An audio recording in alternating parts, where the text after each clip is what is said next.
look at the beauty all around you as we tour the gardens.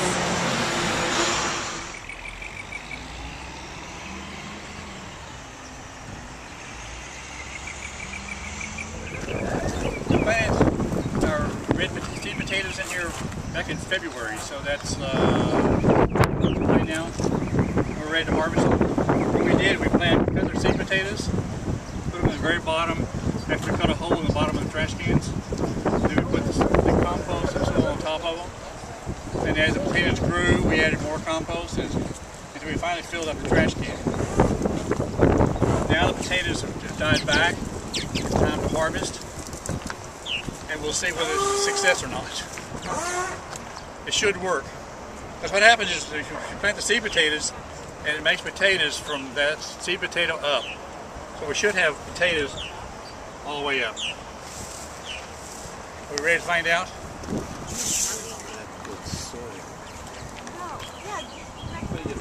You ready? Yes.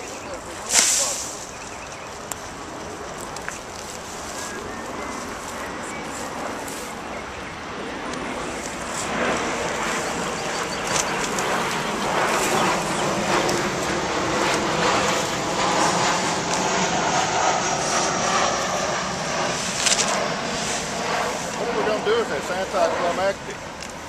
Do what? What are we going to do if it's anticlimactic? Yeah, no potatoes. We have potatoes down here at the bottom.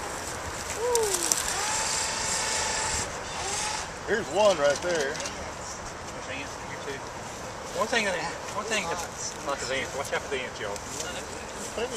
One thing can happen to them is if they get too wet, they'll rot. Be careful of the ants, bad ants. Don't even touch that one.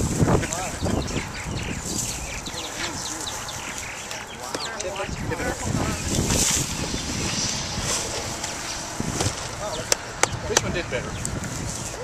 Man.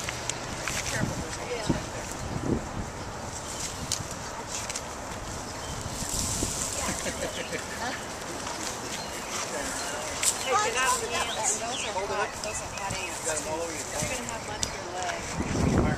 Yeah. Serious. I got into them last week. I don't know. That bucket's got a bigger hole in it than this one does.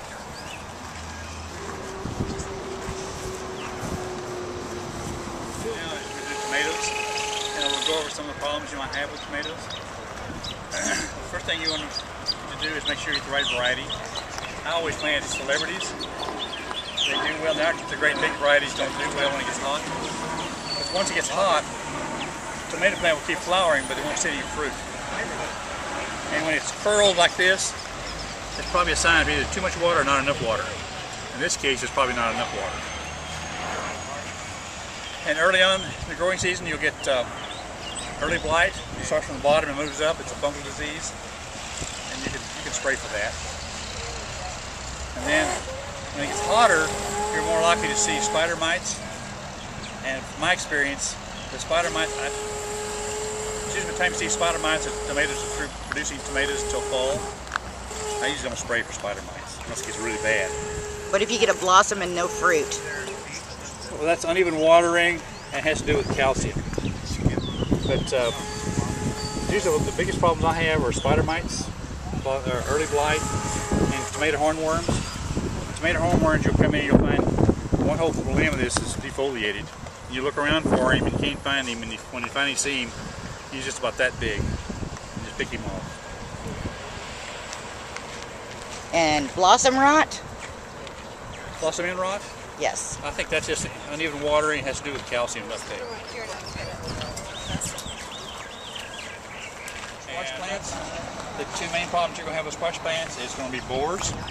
I'll show you a borer. We've already lost most of these borers. This plant's already dead. And if you look, you can see him.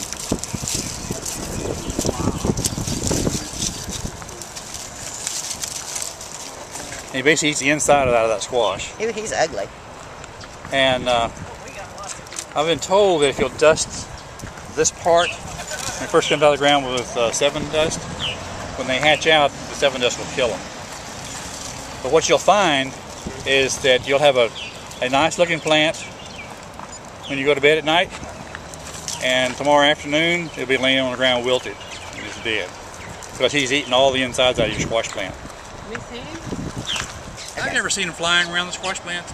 They say you can see them, and it looks like a wasp. So you have the borer, and you have squash bugs. You can kill by sprays. You just pick them off or live with them. The biggest problem with beans is going to be spider mites. I used to spray for spider mites, but I've learned a long time ago that I'll pick the beans twice. Here come the spider mites, and I used to spray for them, and I get another half picking. I finally decided it's not worth it. If I pick the beans and the spider mites show up, I don't worry about it. Every time the beans, Make a you good pull it up and harvest. plant it. Those 3 beans I got from you on these, are these the Green Lake? Blue Lakes? Blue Lake? Yep. Yeah, I've already had a meal off of them. Yeah, the Blue Lakes are good. They're great. Corn is one of these that you really shouldn't plant in rows.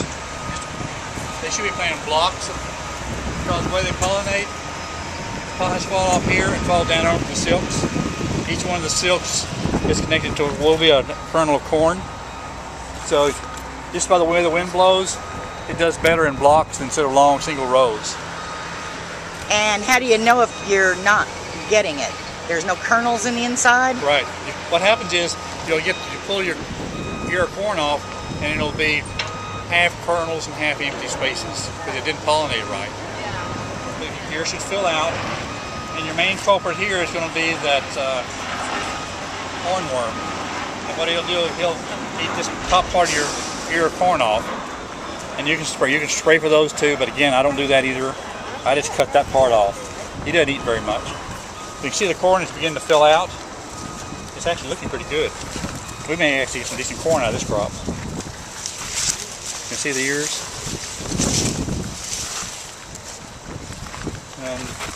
And some of them aren't doing so well. That one's not doing well. So the main thing is plant it in large blocks, and you have to deal with the worm and the ear of corn.